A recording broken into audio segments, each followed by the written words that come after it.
So I have a lot of personal development experience as well. I've spent a lot of time and energy in developing my skills and my belief patterns and so forth. So is there anything else, like where did your personal development road start? Like when did that really start for you? For me, I was very young. I had, saw that there were things happening in my life that I could actually make a change in, but I just didn't know how to make the change, and I started seeking that. And I have been on a journey since then, and it's been an unbelievable experience because I always take responsibility for my life. I take responsibility for what's showing up in my life, and I'm grateful for that today. At one point in time, I didn't know that I could even live to that degree, but where did your journey start that you can see that there was another way? I want to say I wanted to change my life when I was a teenager. I wanted to change my life. I knew there was a way out of the situation that I was in, and so I don't know if it was a teacher or what it was, but people just started telling me to read books, and I started to read books. They made a huge difference. It's not only reading them; it's also getting one, two, or three things from the book and saying, what am I going to implement from the book? And what I have a tendency of doing is reading the same books over and over again at different points in my life, like Outwitting the Devil. I just finished it a couple of weeks ago, and I love the book Outwitting the Devil, but I've been reading that book since probably college. But it's a huge personal development things. Well, when it comes to personal development, it's not just about reading it or listening to it. It's actually about action and knowing that, it's not always going to be a win. Yeah. You can develop a habit and then gear off and give yourself grace and come back on board, So I have learned to give myself grace, not to be too hard on myself when I do deviate off, because I can always jump and start anew. Yeah. And so that's been very different, because I know people get frustrated when they start to do something, and then they start doing it, and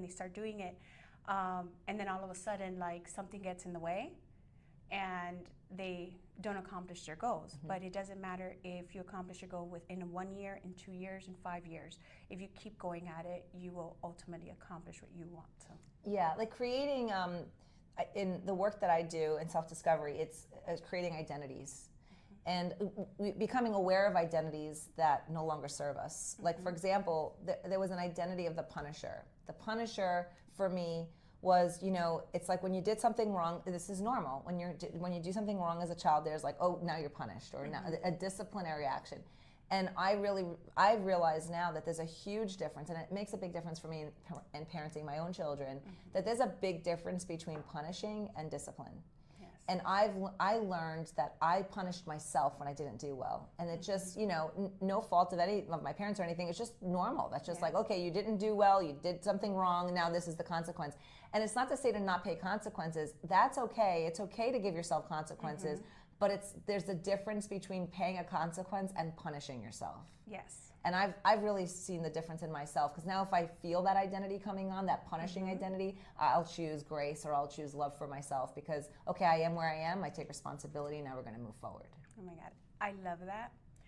And has that ever spilled into your personal life? Oh, everywhere. It's everywhere. Yeah. Like in my marriage with my, just maybe I didn't parent the way that I really want to parent, to be that ideal parent that I choose to be. But it's like I can't become the ideal parent unless I know what the non-ideal parent is within me. Yeah. And chipping away at that, Yeah. I just went to Italy and I saw Michelangelo's David. And I had posted this because the Michelangelo effect is that David, when Michelangelo saw the stone, he chipped away. He said, they asked him, how did you find David in the stone? Like, how did you create this? And he goes, all I did was chip away what wasn't David. And I feel like that's us, like as human beings. We already have the perfect version of us. We've already created that in the image of God, or whatever your belief is. But as human beings, we have to chip away what's not that. So it's like our perfect version is already there, but we just got to take the time to chip away what's not that and be loving along the way. Yes. Right? So I definitely agree with that statement. And giving myself grace helps me in my everyday relationships. Like, for example, when I was younger and I would get upset at myself, and whether it was at work, at school, I would also get upset at other people. Now I'm able to communicate better.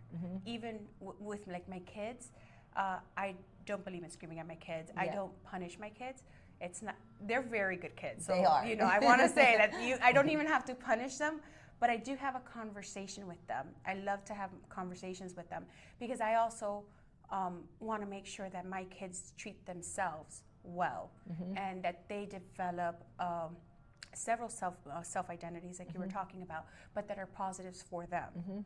So, for example, when they mess up, I also don't want to drill it in them that they did something wrong. Punish yourself. No, you did something wrong. Let's see how we can get through this and why we shouldn't do it again. So, implementing that in all parts of my life, it also goes into, let's say, prospecting, right? So when I pick up the phone and, you know, it rings, and then when finally someone picks up and I mess that conversation up, I don't want to punish myself because then it's going to go into every other call, right? I laugh at myself. I might twirl, you know, but then I get back on there because it's what I want to do. It's, you know, yes, I messed up. So what do I need to do to make sure that doesn't happen again? Right. Is it an objection that I never heard? Is it because I was distracted? Because sometimes we answer the call and then we get all nervous because we weren't paying attention.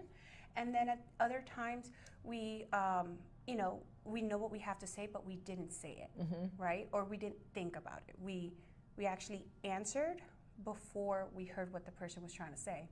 So with that being said, giving myself grace in all aspects of life actually makes me a better person, a better salesperson. And what I really, you know, what I really love about most of my favorite skill that I have is negotiation. So when I give myself grace with negotiating, I get a lot more for my clients.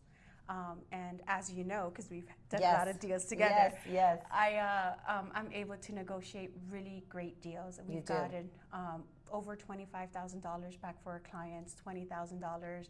I think once we even negotiated about $33,000. We did. You did.